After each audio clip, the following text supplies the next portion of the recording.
WhisykJason here, whiskey from the viewpoint of an American over here in Germany, often tasting rare and exotic whiskeys. Today I have something from Bruichladdich. I have the Bere Barley 2012 from the Isla of the island of Orkney. Not the distillery, the barley is from Orkney. So this was bottled 2022, 50%, so it's a 10-year-old whiskey. And Bere Barley is something, let's say, special. So it's an ancient barley, and I'll talk about that in a moment. So let's pour this in. Whiskybase number 216440. All right, so if I go to the website here from Bruichladdich, it says here, beer is Britain's oldest strain of cultivated cereal, and would have been used by Scotland's early distillers through distant centuries. However, in the 20th century, an emphasis on efficiency and commercial return encouraged the pursuit of yield over flavor, flavoring variants that would produce the easiest cropped and greatest extract. Favoring. Now, I'm not really 100% sure if way back when, let's say in the 20th and 19th century, that they went, oh, this is the best tasting barley. I, as a farmer, would have went, hey, this is resistant to fungus. This is resistant to insect. This is resistant to any other types of disease. I think I'd much rather have a harvest every year than have something that tasted a tiny little bit better, but maybe every 5 years, nothing. So I think it's just a normal thing of life that basically agriculture and farmers just went and said, hey, let's try to have the best possible harvest. All right, so now we are going back to this Bere Barley and saying, hey, how does it taste? And that's what I really like a little bit about. I really like. I like about Bruichladdich here, what they're doing. All right, so what are we going to do? We're going to compare it to, for example, our Isla barley. So Isla barley is a special type of barley that is, I always figured, is it Concerto? Or is it here our Publican? I have to go read in a second. Now this is also bottled 2022, but this was distilled in 2013, which means the harvest was in 2012. So Bruichladdich, So let's go here to our Bruichladdich, very good, I have that, and we have our Isla Barley 2013, and this was our Concerto. Yay. So, Concerto beer. Now, of course, I can bring out the third, and I'm going to do this as well, and this is going to be our organic. So, I have 3 bottles of Bruichladdich that were all bottled in 2022. The organic, so this is, wait a second. So let's pour this, and then I can do the right numbers as well. So we have the organic. That's the Bere Barley. That's that. So I need to go to the next website. So the organic. Here we go. So this is 85 pounds. This is 75 pounds, and it is made from the Publican variety of barley. And this is our Isla barley, and it's 65 pounds. So in Germany, 78, 58, 58. Why there's no different price, I don't know. All right, now if I look at the color of all 3 of these, they're very similar. No big difference there. So we have 3 different varietals. Here we have first fill bourbon. Here we have 75% American oak, 25% 25% wine casks that were actually used. So let's see if I can read this here. 75% full-term first fill ex-American whiskey casks, and 25% French ex-wine casks, having previously held Ribera del Duero, Jerez, and Paulique wine. Okay, very, very good. I do thoroughly enjoy the transparency, where it's possible, of Bruichladdich to tell us what casks and what age and what things we have here. So we have the casks, we have the barley varietal, we have the ages here. So what I don't have is the batch size. That would be actually something that I, as a whiskey geek nerd, would like to know, but that's okay. All right, on the nose, we're going to go over here. This barley was actually here from the, oh, I can read this as well. So Bere Barley. So it says here, as champions of flavor, we've been working with the University of the Highlands and Islands Agronomy Institute since 2005 to reintroduce Bere Barley to the distilling of single malt whiskey. However, its importance stretches beyond whiskey making. It is believed that this varietal has huge potential for the future of food production. I don't know how, where, or why, but good. Sown in April for a September harvest, the 2011 growing season was mostly warm and dry until the crucial cutting time, when there were very few days free from rain. Maturing for over 10 patient years and first fill ex-bourbon casks, the understated maturation of this 2012 vintage delicately balances an unctuous texture and malty sweet fruit flavor. Wow, that's a new word for me as well. So UNCTUOSOUS. Wow, I can't spell. Excessively flattering or oily. Having a greasy or soapy feel. Unctuous. All right, very, very good. So, learning. Now, I do like the nose here. It's malty, vanilla, wood, a little bit of citrus, and a tiny little bit of a spiciness. The organic, more vanilla, more brown, more powder sugar, and less of the barley and less of the honey moment. But there's a faint moment of peat here. And the Isla barley, which I have fallen in love with, the nose is still more difficult. I mentioned in my other video that I did the organic. I like marigold, which I don't particularly like. This is more of a Turkish delight. The honey, there's a depth here that I really like, but am not embracing fully on the nose. Now, let's go over here, 50%. The 2012. So this is the oldest. 2012, 2011, 2012, 2013. So this is a good 8 years. This is 10. This is 11. Cheers.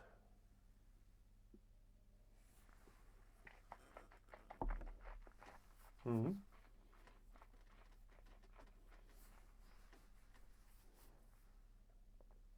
I like.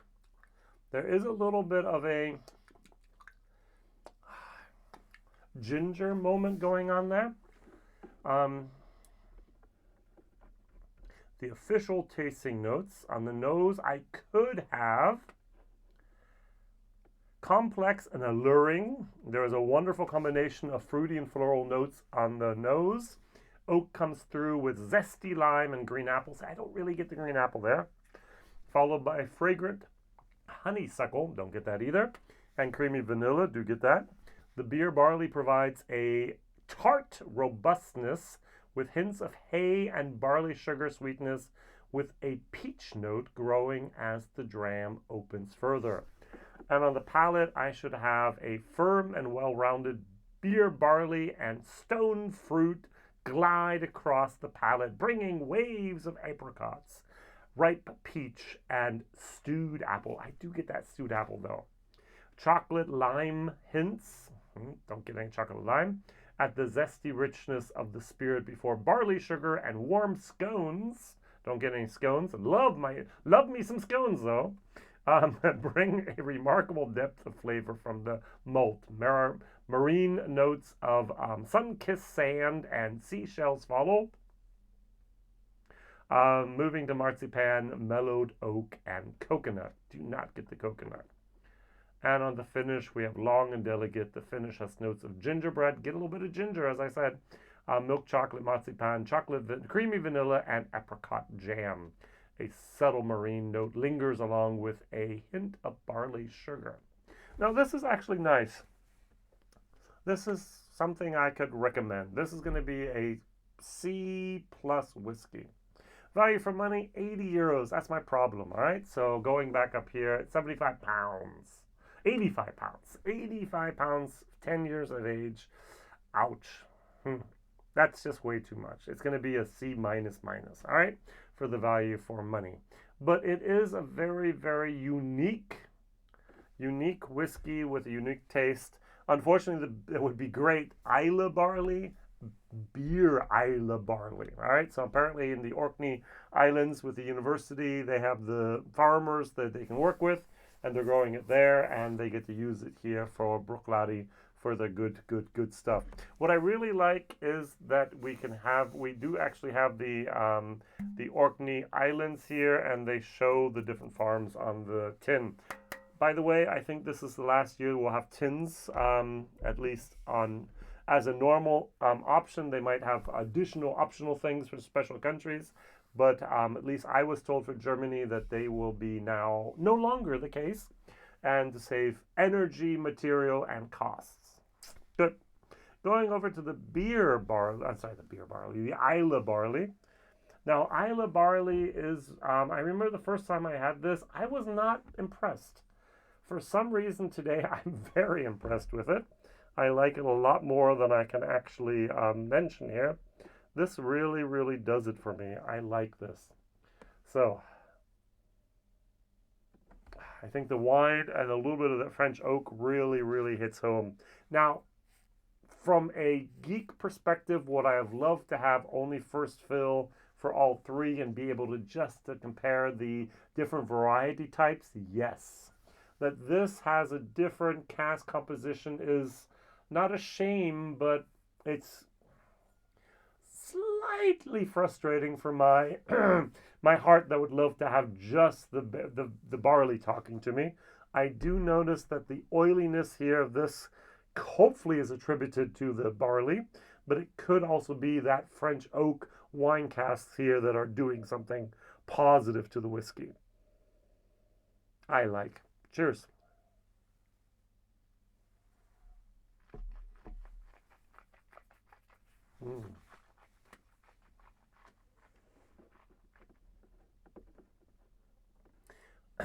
I get a very, very complex, oily, wonderful mouthfeel, great palate. So the official tasting note says, oak cradles the soft fruit distillation beautifully. That's a little bit misleading, isn't it? Because we don't have any fruit in here. Yeah, it's not a fruit distillation. It's a distillation of grain with fruit aroma. So the delicate sweetness and luscious texture are like velvet on the palate. I don't disagree this time. It's really, really amazing. All right, the balance of those sweet, ripe stone fruits flavors with the vanilla, caramel, and brown sugar notes of the oak is perfect. Well, almost. This vintage of the Isla barley is bottled at just the right moment to capture the essence of our island. Add a touch of water and watch as the natural oils react in the glass, releasing wonderful floral notes of hawthorn and heather to add to the complexity and depth of this remarkable single malt. So the next word I don't know, hawthorn. Okay, hawthorns, commonly called quickhorn, thorn apple, maytree, whitethorn, mayflower, or hayberries. There's several hundred species of shrubs and trees in the familia of the Rosaceae, native to the temperate regions of the northern hemisphere in Europe, Asia, North Africa, and North America. And the scientific name is Crataegus or Crataegus. Okay, those are red little berries, not poisonous for humans. All right, so let's try this again.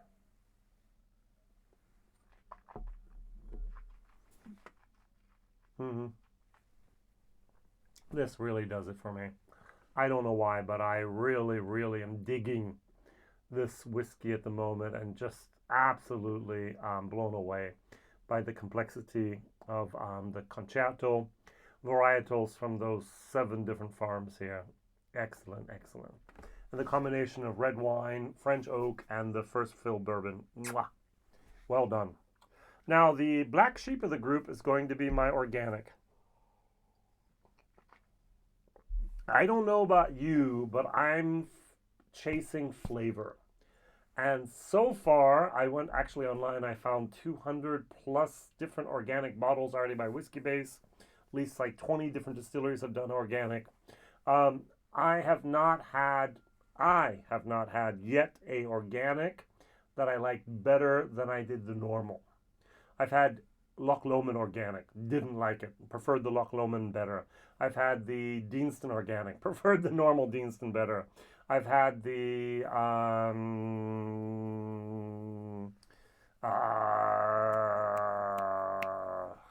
wow. At the Deanston organic, the other organic, what was it? Loch Lomond, Deanston, and one more. Like that better. So let me just type this in here real quick.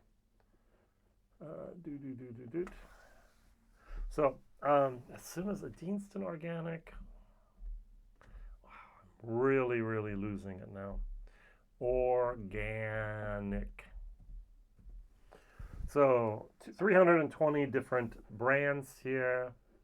Ben Romach. I haven't had the Ben Romach. Deanston. Loch Lomond. McNeed, not what I meant. Springbank. I guess it was Ben Romach. I don't remember ever having the Ben Romach as a organic, so it's been the 2008 hasn't been produced since 2000. Oh, there was the Contrast organic. There was 2021, and there's now a Contrast organic 2022. I'll have to go get it. So normally the non-organic I've liked better than the organic.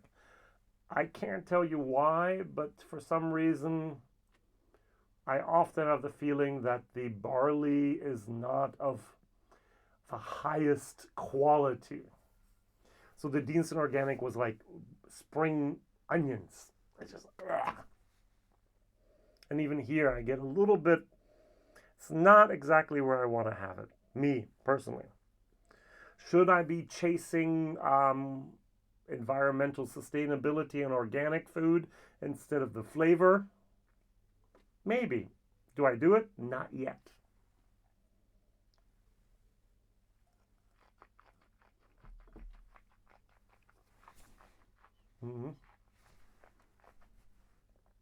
Ginger, sharper, thinner. This is the oiliest, second oiliest, the thinnest. There's a tiny, tiny little bit of that residual peat somewhere in there. I don't know where that comes from. Maybe it might just be barrel char from the bourbon barrels. This is a C, on a bad day, a C minus whiskey. This is a C plus, and this is a C plus plus, maybe even a B minus on a great day. Value for money. This is the weakest of them all. 75 pounds, almost 80 euros over here in Germany. This is a C minus D plus for value for money. This is 78 euros, 85 pounds. This has a very interesting flavor. This is solid C. If you can buy it, you like it. Age statement, non-chilled filtered, integrity malt, telling us the barley, telling us the cask, telling us everything that they can be about this whiskey. No added color, non-chilled filtered, perfect whiskey, and a good taste. But this whiskey over here, the Isla barley, at least from the 2013 variation, I just prefer. The value for money, 20 euros cheaper, is just better. The taste, the texture, the flavor, everything here actually does a much better job. So if you're going to go out there and pick up a whiskey from Bruichladdich from the 2022 season, go, and according to my opinion, the Isla barley. If you can't find the Isla barley, want to have something very special, only Aaron had 2 bottles of this, and the rest have only been Bruichladdich from Bere Barley. This is the one to go. And if you're very experimental and you want to go for something organic, go for the organic, but beware that it's at least not in my wheelhouse comparatively to these two. And there's a little bit of a ginger sharpness going on. So my question of the day is, what other distillery in Scotland, not Ireland, not Waterford, what other distillery in Scotland gives you this much transparency, this much information, especially about the varietal of grain being used? Kilhoman does it sometimes when they can, but this is a fabulous, fabulous, fabulous distillery for that. And so I think they're doing a great job, and I would love to have even more, I'm going to use the word innovation, even going, this has been going on now for what, 10 years? This has been going on for 8 years. Organic's been going on for 10 years. Where's the next big thing that we need, that we should have? Where's the biodynamics? Where's the whatever else is going to happen here from Bruichladdich? Now, I do know that there's a little bit of a danger in there, and this bigger, better, always new. Sometimes we should just be happy with great perfection that we're maybe actually getting here. All right. So what other distillery gives you and informs you of the different types of barley used on the bottle, on the tin, on the website? Please keep me informed and help me understand what's going on in this whiskey world out there. WhisykJason, thank you very much for watching, liking, subscribing, telling others, and maybe even sharing.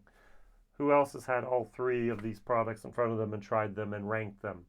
Thank you. Bye-bye.